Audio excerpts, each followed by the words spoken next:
kayaknya aku suaranya balik-balik. Iya, iya. Aku mau ini.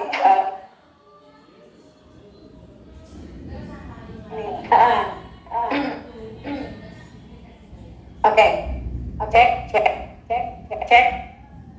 Rada putus-putus. Ada putus. Iya. Cek. Sudah. Nah, Aman. sudah, oke. Nah, Kak, kita kan sore hari ini bakalan ngobrol bareng anak muda yang punya background sebagai SEM. Oke. Nah, yang kita tahu ada Kak Fafa Imanes. Tuh kayaknya kalau denger namanya itu agak-agak asing ya sebetulnya ya. Nama belakangnya ya. Boleh cerita nggak Kak? Apa yang mendasari atau sejak kapan sih Kakak sebetulnya tertarik di dunia set ini sendiri? Oke, jadi aku cerita gini dulu. Sebenarnya dari keluarga bapak semuanya itu backgroundnya rata-rata di bidang seni, entah itu seni musik atau di perfilman kayak gitu biasanya. Mostly sih emang musik dan aku kebetulan sampai di SMA aja aku di sini ambil di satu SMK ambil jurusan desain grafis. Aku menengah SIUPA. Terus karena lagi itu aku masih muda, gampang dan tidak terkendali. Ditanyakanlah sama ibuku, kamu mau kuliah atau enggak? Enggak mau. Terus kamu mau ngapain? Aduh udah deh aku kerja dulu aja deh, kerja gitu kan. Nah, kebetulan ibuku emang kerjanya di bidang F&B, food and beverage product ya. Terus kebetulan temennya ibu ada yang baru buka restoran di Jogja. Masih hiring kan, buka lamaran apa segala macam. Terus aku bilang udahlah aku kerja di tempatnya si tante ini aja gitu, kayak gitu. Akhirnya aku kerja di dunia culinary ya. Aku jadi service, sebenarnya aku service staff, aku jadi waitress. Cuman aku melihat kesibukan teman-teman yang lain yang ada di dapur. Oke. Gitu. Karena aku ngeliatnya kayaknya aku tertarik. Akhirnya aku resign. Aku mantepin dulu. Kayaknya aku mau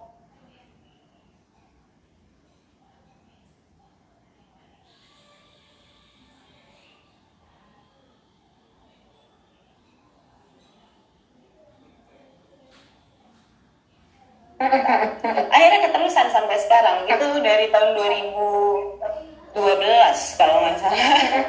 Jadi aku udah 8 tahun di industri ini.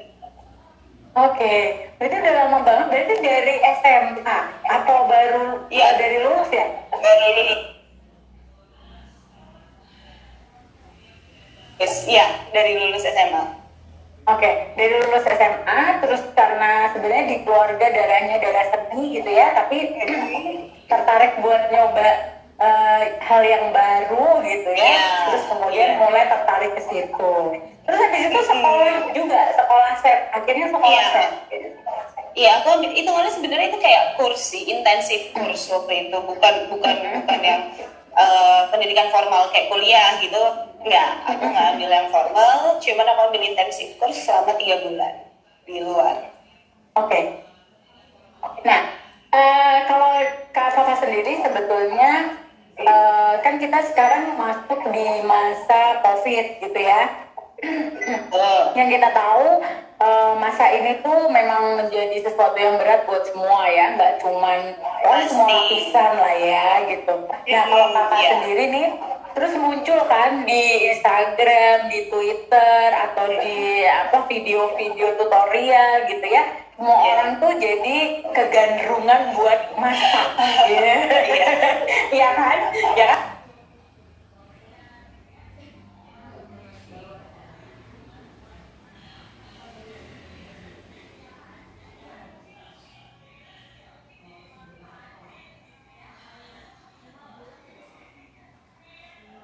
Begitu tuh sebetulnya menyenangkan juga ya, akhirnya orang tuh punya versi gitu bikin yang dulu mungkin nggak kepikiran ya, kan? Bener. Jadi kalau yang aku lihat mungkin sebelumnya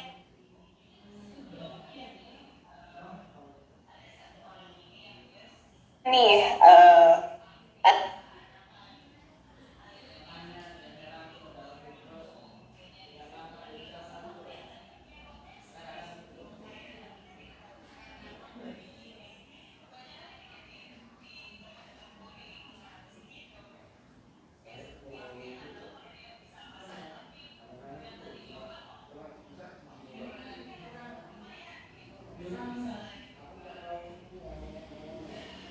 ada satu orang ini yang dia seorang staff di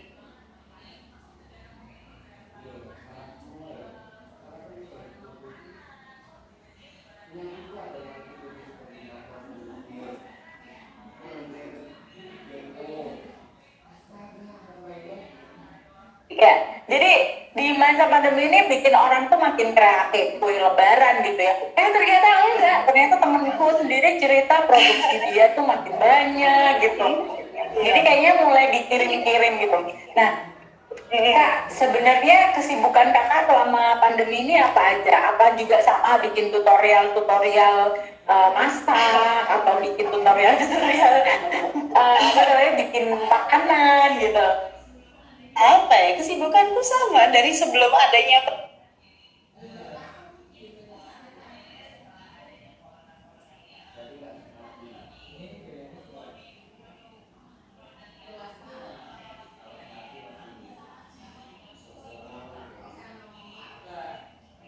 pandemi ini. Emang aku udah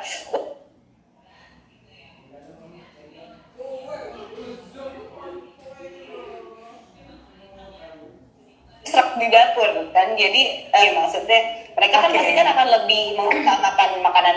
Selama pandemi ini ya sama aja.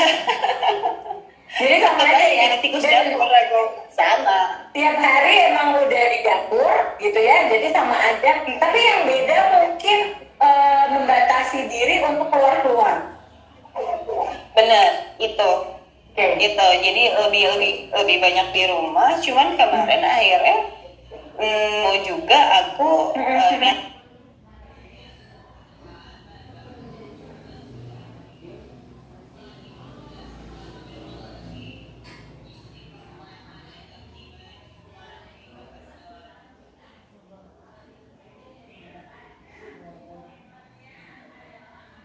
si free delivery. Jadi aku keluar rumah itu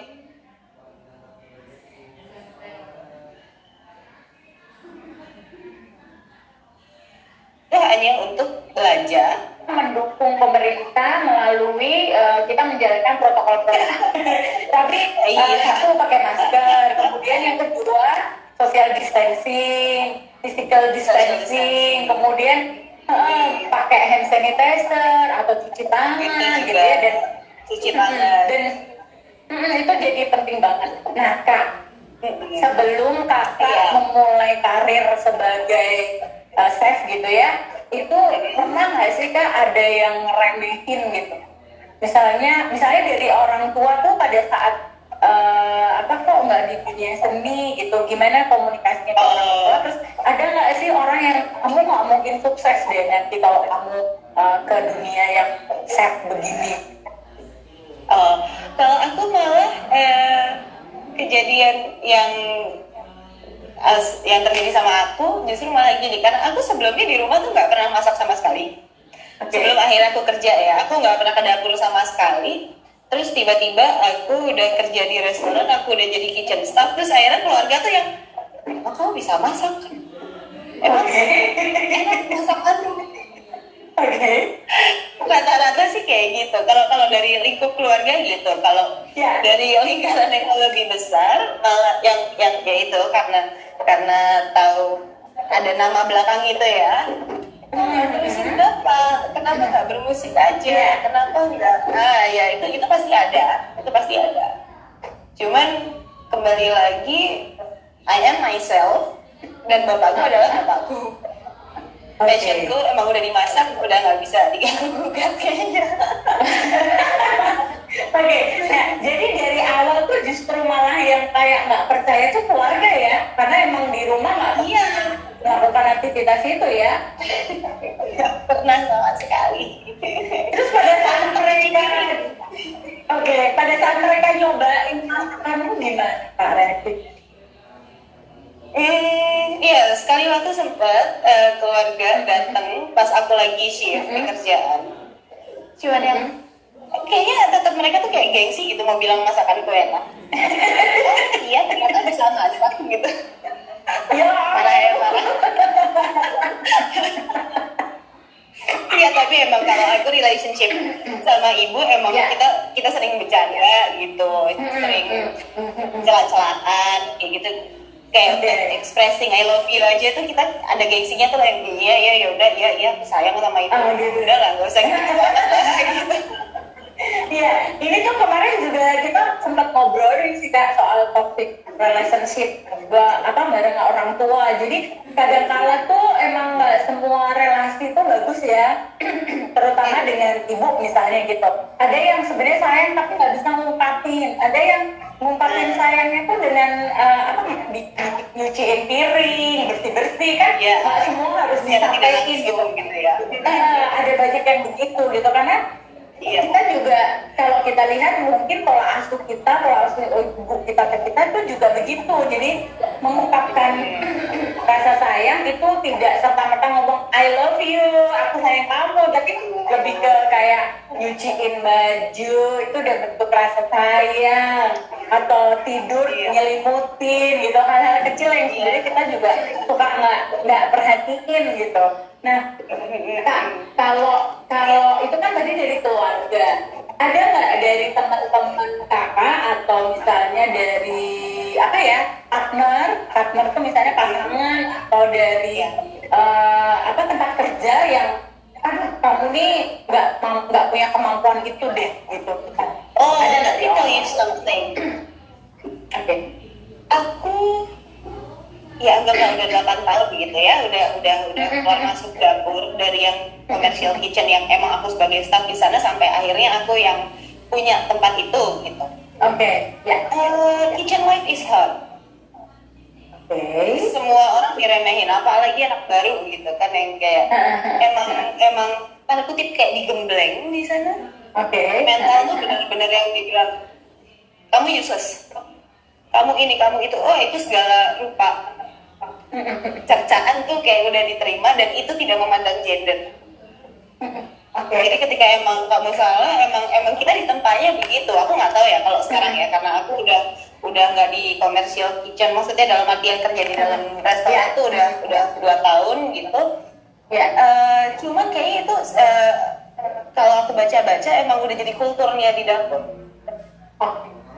Jadi keras juga ya. Keras banget ya.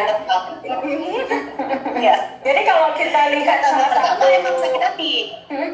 Pertama masuk hati yang aduh akhirnya jadi insecure kan, yang aduh aku anak baru terus tahu-tahu sama chefku dibilang kamu gak becus, kamu apa salah apa ini itu segala macam tuh, jadi akhirnya yang aku lanjutin gak ya kerja begini ya, maksudku aku masih punya opsi kok, aku masih muda, masih punya opsi dan bisa memilih lapangan pekerjaan yang lain kayak gitu yang nggak seitunya. Cuman akhirnya in the end mungkin caranya emang kurang oke, tapi mental kebentuk pasti. Oke.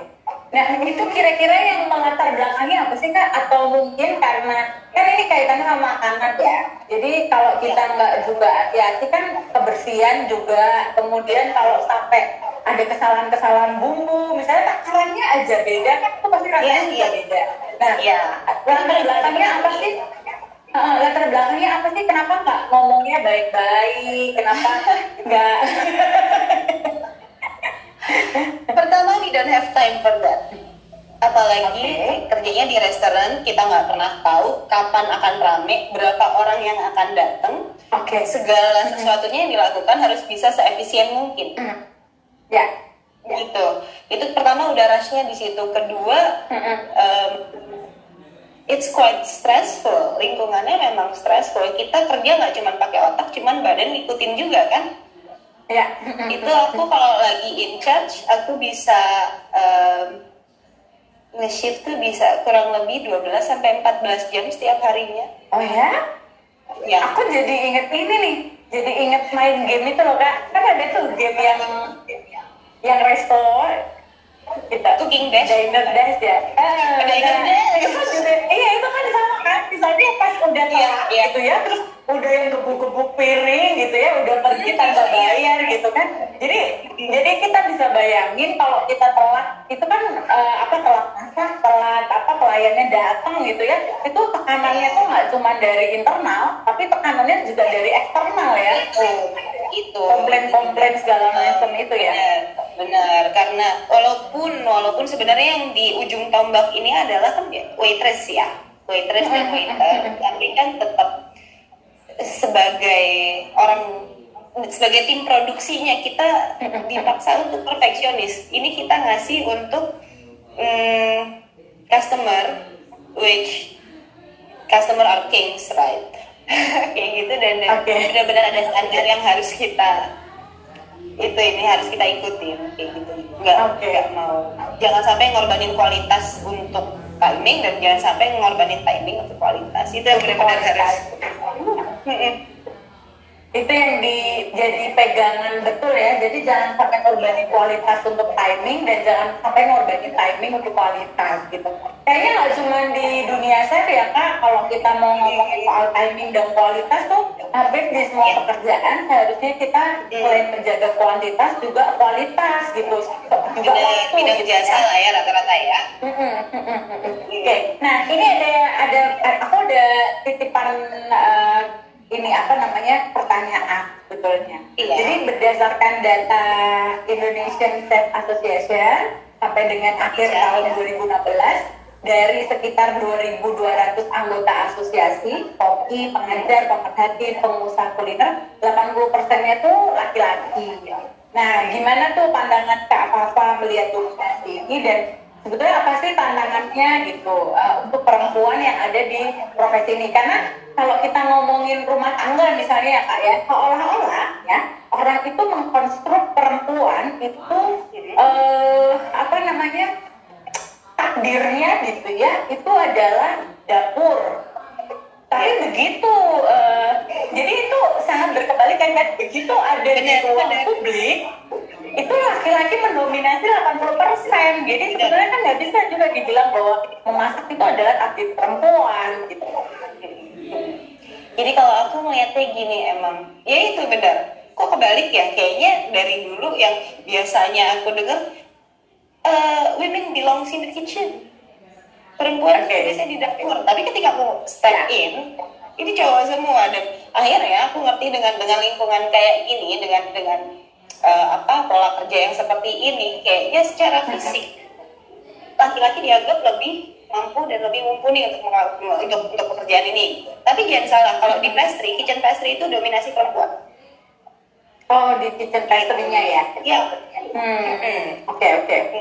Kan gitu. Jadi kalau emang aku ngerasain sih, kalau kayak di hot kitchen gitu, emang kita bawa panci segede-gede apa, isinya kuah lah, apalah, bisa sampai 10-15 literan kayak gitu. Emang aku nggak bilang kalau perempuan nggak sanggup, cuman ya apparently kebanyakan memang cowok sih ya. Terus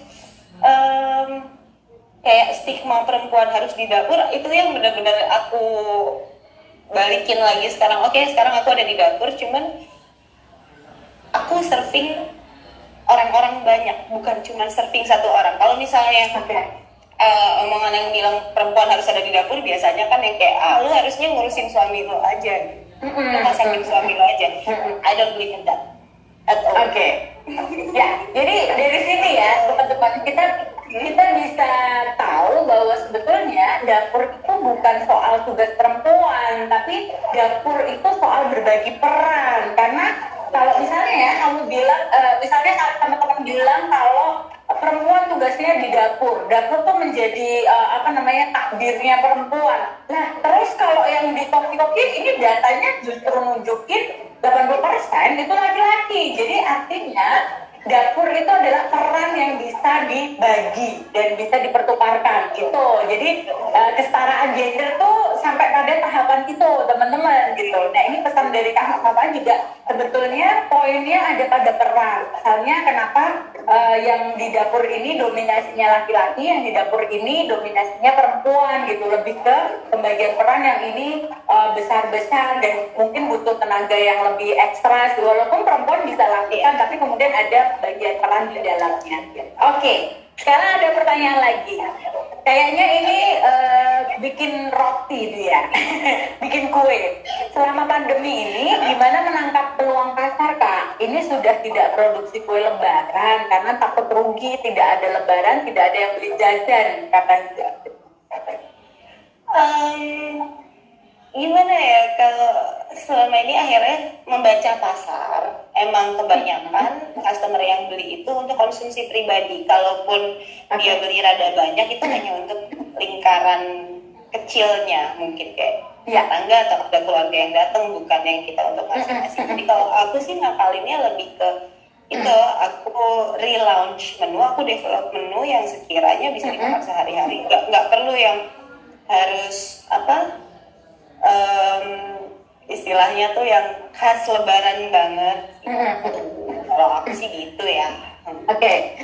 Jadi lebaran nggak lebaran tuh orang lebih cenderung di rumah sekarang. Kemarin maksudnya lebaran keliling gitu ya, atau enggak di rumah. Dan kalau di rumah kecenderungan buat makan bolak-balik itu sering gitu ya. Jadi memang berasa. Ya, jadi kalau kita nggak rajin masak tuh pasti rajin buat order online gitu pasti, ya kan? Dari apa aja, karena kita di rumah gitu. Jadi teman-teman nggak usah pesimis gitu ya, dicoba aja, dicari ide yang mana, ide kreatif aja yang dia makanan sehari-hari yang bisa dikonsumsi oleh teman-teman semua. Oke, nah Kak, terus kalau Kakak sendiri tuh masih suka main musik juga nggak? Karena main musik cuma kalau lagi ngisi waktu luang. Sekarang udah bener-bener fokus di dapur aja. Udah fokus di dapur aja ya? Main musiknya di dapur ya? Kadang-kadang gitu sambil nungguin oven, main ukulele. Oke, berarti ini sambil nungguin oven tuh dapat satu lagu, dapat lama-lama dapat satu album nanti ya.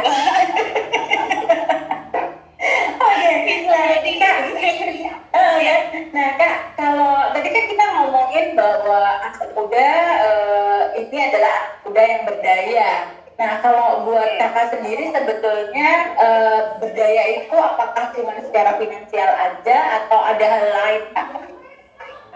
Kalau aku ngelihatnya ya dari kata berdaya itu sendiri, lebih ke, jadi kalau menurutku anak muda yang berdaya itu adalah anak muda yang aktif dan yang mau menggali potensi. Oke.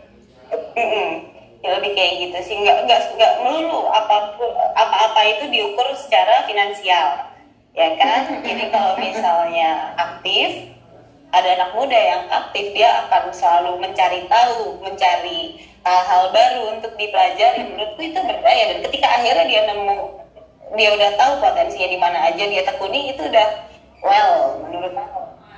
Oke, jadi nggak cuma udah berdaya secara finansial aja ya? Enggak. Menurutku sih enggak. Nah, terus sekarang nih ada titipan pertanyaan. Sebetulnya jadi chef itu tuh tujuan utama hidupmu, atau maksudnya masih itu cita-cita tertinggi, atau sebetulnya masih punya cita-cita yang lain, Kak?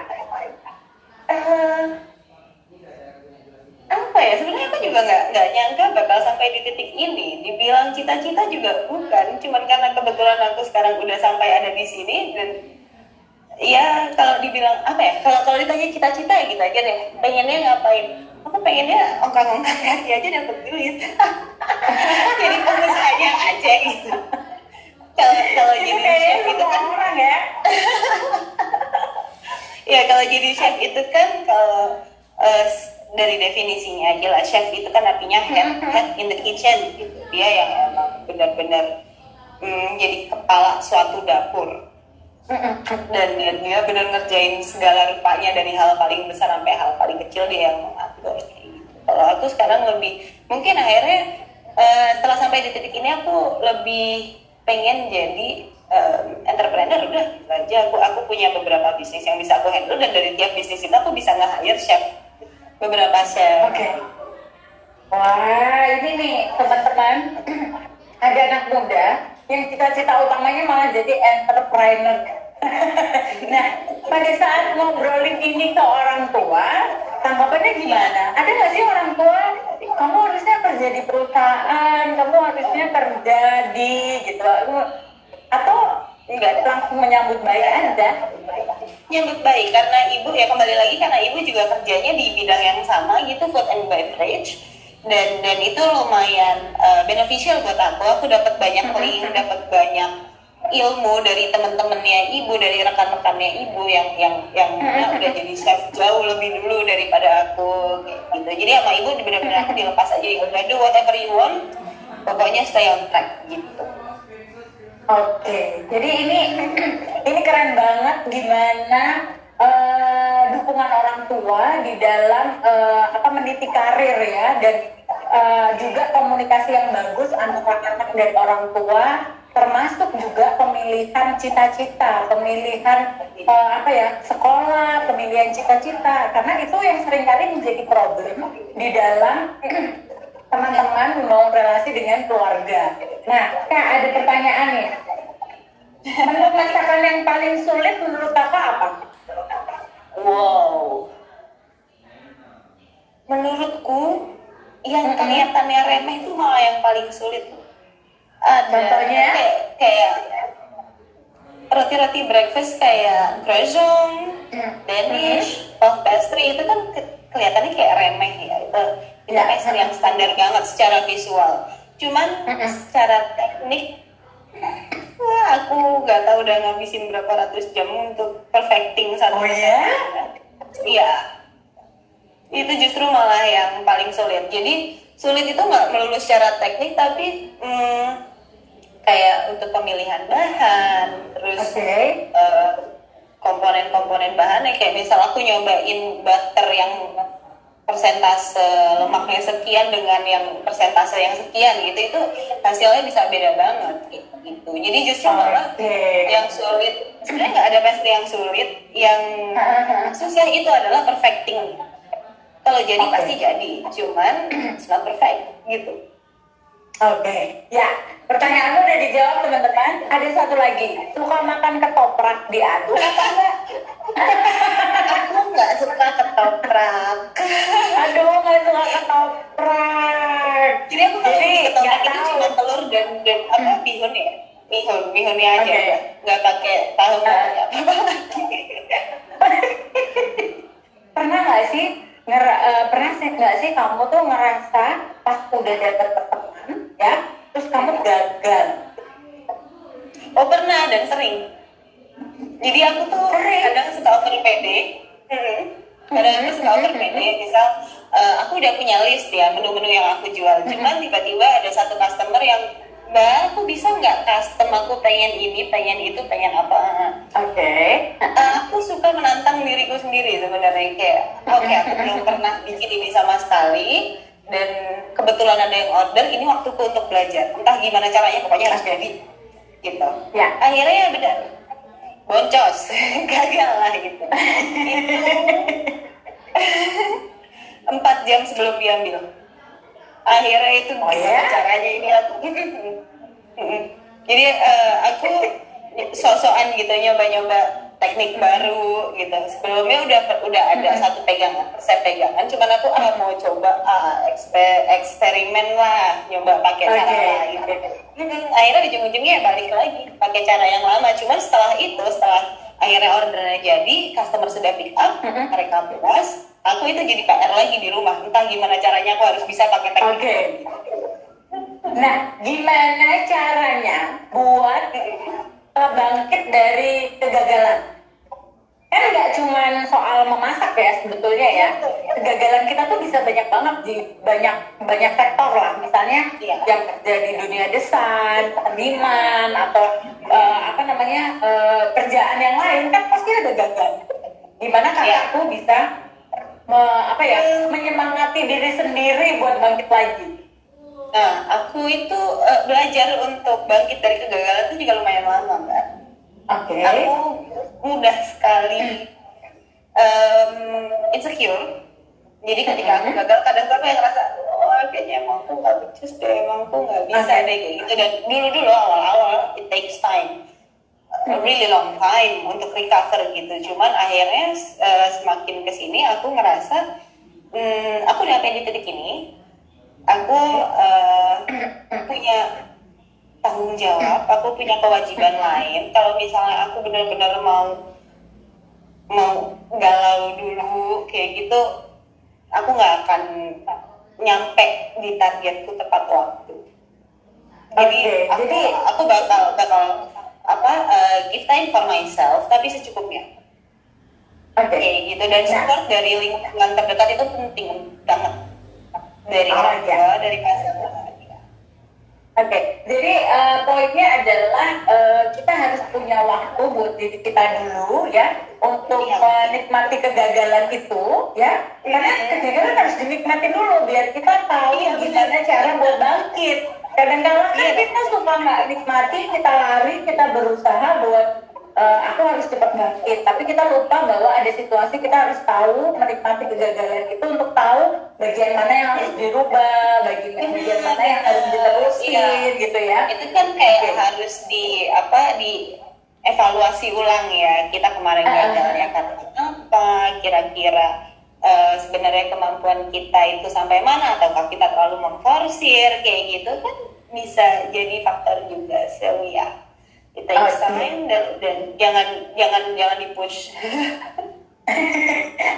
Nah terus mungkin beberapa teman juga pengen tahu sebetulnya tips and trick aja sih, kasih ke teman-teman semua cara ngobrol atau cara membangun komunikasi dua arah gitu dengan orang tua, dengan khususnya ibu ya, itu seperti apa sih sampai kemudian keluarga atau ibu terutama gitu ya, itu bisa memahami apa yang kamu inginkan, juga mendukung, atau kemudian kalau salah ya bilang salah gitu. Kan ada banyak ekspresi ya kita ya, bisa ngomong, bisa dengan tindakan gitu. Nah, boleh sharing nggak biar teman-teman yang lain kalau yang hari ini masih di situasi COVID ini, apalagi banyak keluhan makin parah relasinya sama orang tuanya gitu ya. Nah, ya kan, karena kan nggak semua punya relasi yang bagus ya gitu. Nah, jadi mau bisa sharing biar kita ada beberapa yang mau dipraktekin itu sama teman-teman, silakan. Gini, ini aku bakal cerita satu hal yang lumayan personal antara aku sama ibu. Kita berdua tuh punya karakter yang sama dan itu jadi tantangan. Kita semua sama-sama hard-headed gitu kan, kita berdua sama-sama keras kepala, dan kalau udah ayah itu nggak bisa dirubah sama sekali. Dan ketika akhirnya nggak ada yang mau mundur dulu, malah makin begini kan, malah makin gontak-gontakan apa segala macam. Aku akhirnya di satu titik di mana aku udah nggak bisa komunikasi lagi sama ibuku. Apapun yang keluar dari mulutku pasti diterimanya salah. Dalam maksudku bukan itu. Gitu. Akhirnya aku sama ibu harus konseling selama beberapa bulan lah di tahun 2014 itu. Akhirnya yang emang benar-benar aku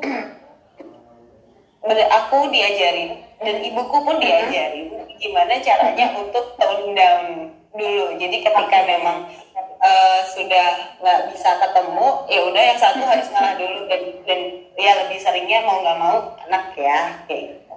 Tapi it's okay, nanti ketika misalnya sudah tenang, ya standar lah ya, Bu, tadi aku tuh maksudnya gini loh Bu, maksudnya gini, aku tuh maunya tuh A, B, baru C. Jadi nggak bisa kalau cara ibu. Gimana kalau misalnya kita pakai cara aku dulu, nanti ketika aku nggak bisa, baru kita pakai cara ibu gitu. Jadi benar-benar harus ada compromise gitu loh antara anak sama orang tua.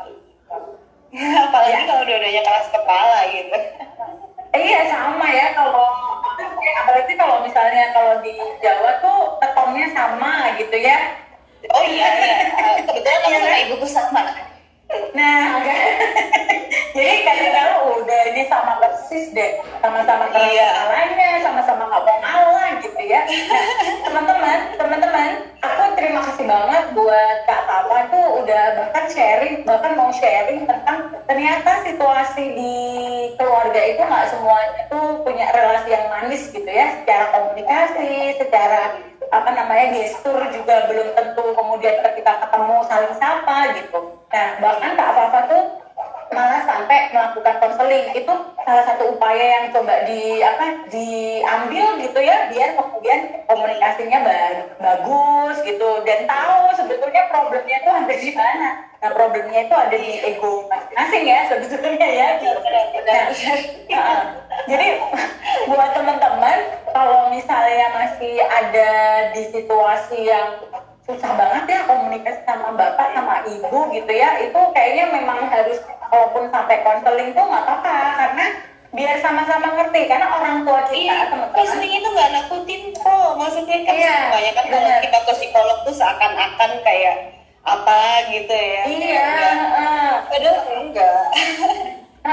karena apa? Orang tua kita itu kan juga hasil dari pola asuh orang tuanya gitu ya. Jadi jadi itu juga harus dipahami sebagai, misalnya belum tentu semua orang tua itu terbuka.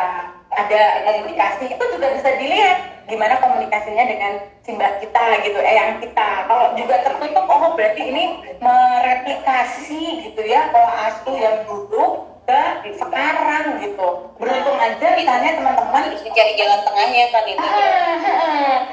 beruntung banget kalau misalnya kalian dapat orang tua yang udah terbuka, misalnya ya karena udah lingkungannya juga terbuka, kemudian udah ketemu banyak orang gitu ya, sharing sama banyak orang gitu, itu pasti jauh lebih terbuka. Oke, nah ini ada pertanyaan soal kenapa sih ini soal memasak. Ya kalau belajar buat menu ikutin di TV atau googling kayak bikin dalgona gitu, kok banyak gak jadinya sih? Iya. So here's the thing, kayak don't believe everything you see deh. Jadi emang benar-benar apalagi khususnya untuk kue ya, pastry ya. Mungkin kita udah ngikutin resepnya, timbangannya tuh udah persis plek. Kayak yang kita baca di internet atau di YouTube. Tapi ini yang bikin beda, teknik yang beda, cara pengocokan misalnya, kayak gitu. Karena aku pun juga mengalami, aku ketika udah mentok, aku lagi mau develop menu, terus akhirnya aku googling dulu, aku nyari inspirasi lah. Oh kebetulan ada yang menyertakan resep gitu. Terus aku nyobain, tetap aku nggak jadi beda. Oh ya? Tetap beda hasilnya. Iya. Tetap beda? Tetap beda. Khususnya untuk pastry itu ngeri itu. Jadi benar-benar nanti setelahnya aku harus dari misal nih gagal nih, ngeliat oh dia kurang ngembang nih, dia di resepnya takarannya berapa ya, oh 15 gram misalnya. Mau nggak mau harus aku utak-atik lagi. Jangan sekali gagal jangan mundur deh pokoknya. Ya ini aku juga sempat bikin Kak, baru sekali gagal lah, udahlah kayaknya beli aja deh gitu. Padahal seorang chef apa tadi bilang berkali-kali gagal. Nah jadi kalau kita baru sekali aja, aku juga pernah soalnya udah yang lihat kayaknya tuh gampang banget, itu tuh kayak tutorial bertanam. Nah, kan sekarang dia boleh kalau nggak masak bertanam.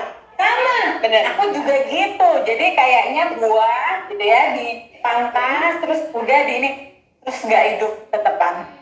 Jadi aku nggak tahu, terus aku tetap coba aja. Jadi ada banyak gitu, terus tetap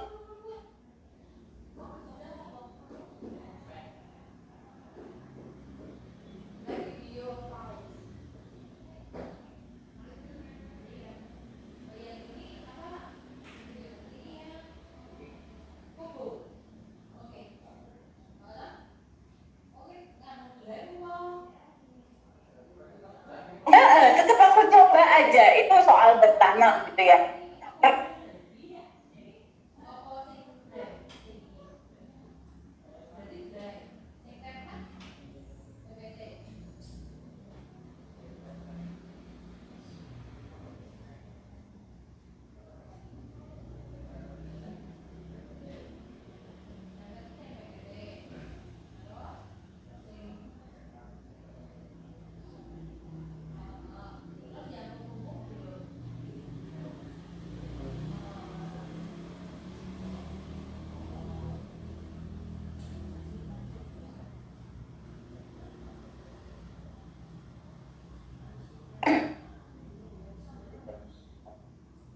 masih di jeda ya?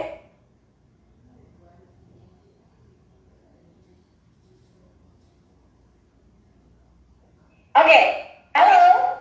Putus-putus. Iya, iya, putus-putus tadi. Ya, Iya, jadi bagaimana tadi? jangankan masak ya kak, aku aja tuh 3 kali tuh bikin gosong ceret, cuman masak air, coba bayangin. Itu aja yang dua itu udah yang airnya bunyi, udah yang apa, ceretnya tuh yang ceret bunyi, itu kan keterlaluan banget gitu. Jadi kayaknya memang Itu kalau tadi sambil kakak bilang scroll e-commerce kali. kayaknya gitu ya.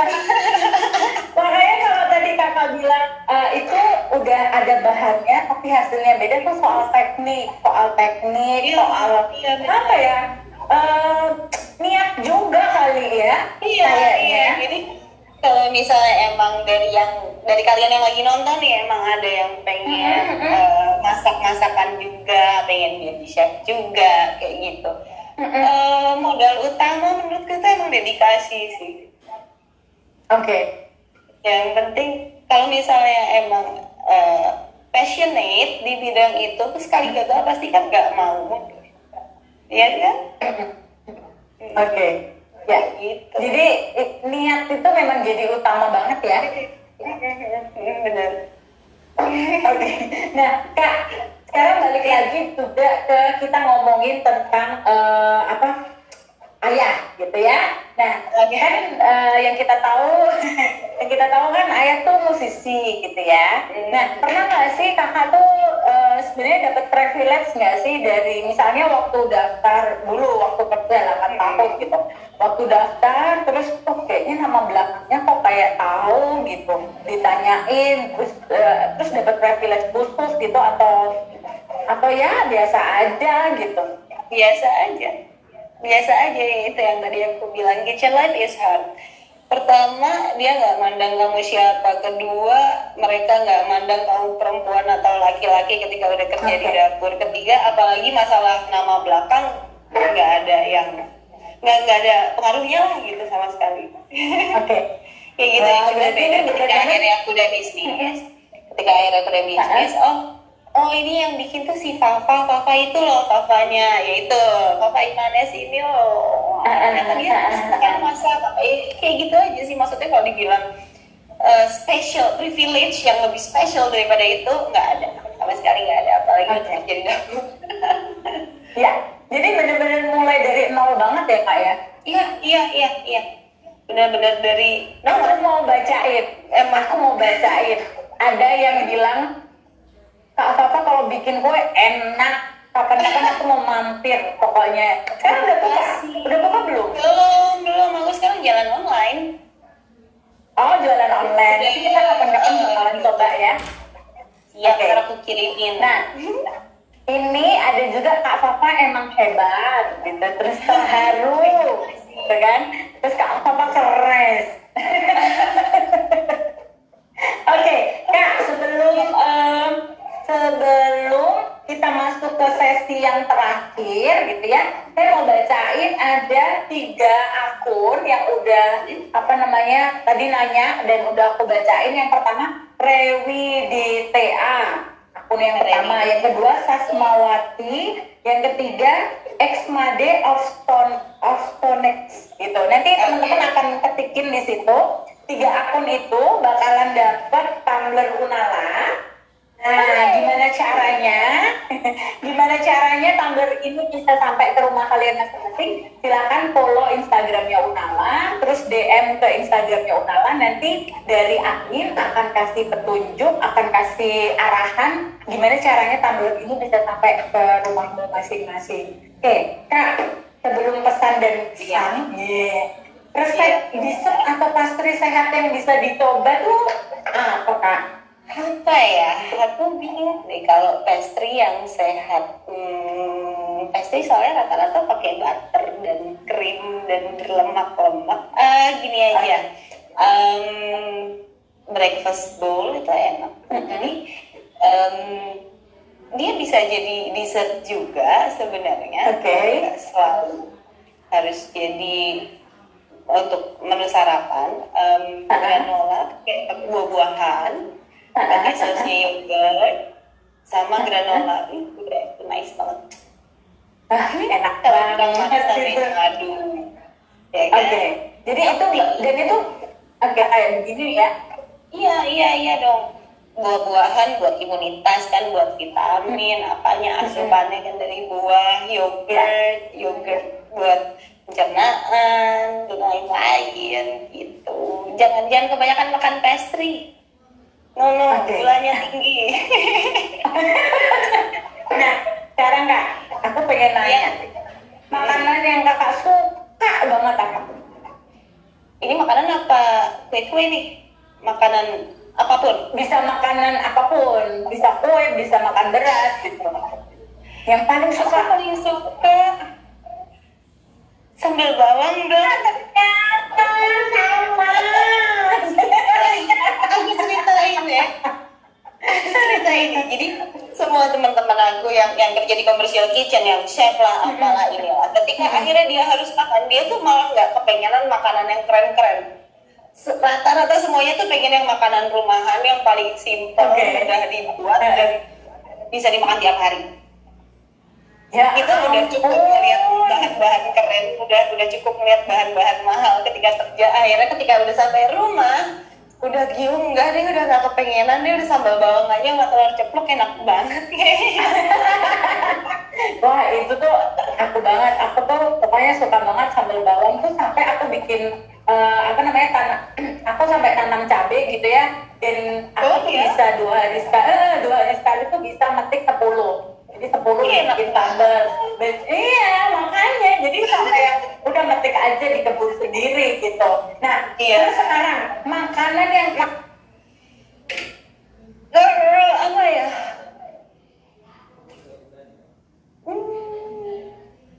Aku paling gak suka makanan yang berbau kuat.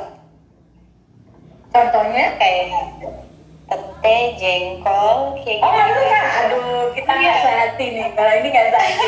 Aku suka banget. Kita nggak CS dulu ya. Nggak sehat, kalau ini nggak sehat. Tapi pernah disuruh masak yang ada makanannya. Terus gimana dong? Ibu, terus yang ibu kasih tahu aja takarannya, tapi aku nggak mau nyobain gitu. Aku masakin aja. Ini kalau udah jadi ibu banget. Kalau ibu udah bilang enak, udah tinggal makan. Kalau kurang kasih tahu kurang apanya, ntar aku tambah-tambahin, aku gitu aja sih. Tadi itu enak banget. Aku pernah nyoba makan dong, cuman nggak tahu ya, mungkin karena emang aku udah Karena stigma ilfil kali. duluan sama bibi. Karena Iya, stigma aku kali. nggak kuat baunya. Mungkin kalau misalnya yang nggak ada baunya, ketelan gitu sama aku, sama bawang. Oke. Ya, oke. Nah, yang terakhir Kak, pesan Kak apa buat anak muda yang saat ini mungkin masih galau menentukan pilihan baik itu di atau pekerjaan apa dong? Sekarang masih galau. Pokoknya dari aku, karena aku juga mengalami, aku sempat galau. Pasti kan akan banyak opsi. Selama masih muda ini kan banyak lah pasti pilihan, mas, pintu-pintu tuh masih kebuka lebar, semuanya bisa dicobain. Cobain satu-satu, jangan takut. Get out of the box, keluar dari kotak gitu, keluar dari zona nyamanmu. Ntar dari situ bakal ketahuan kok. Dan itu jangan takut gagal, karena selama kita hidup kita akan tetap menghadapi ribuan kegagalan lagi nanti ke depannya. Ya kayak gitu. Cobain aja semuanya satu-satu. Ya, oke, terima kasih banget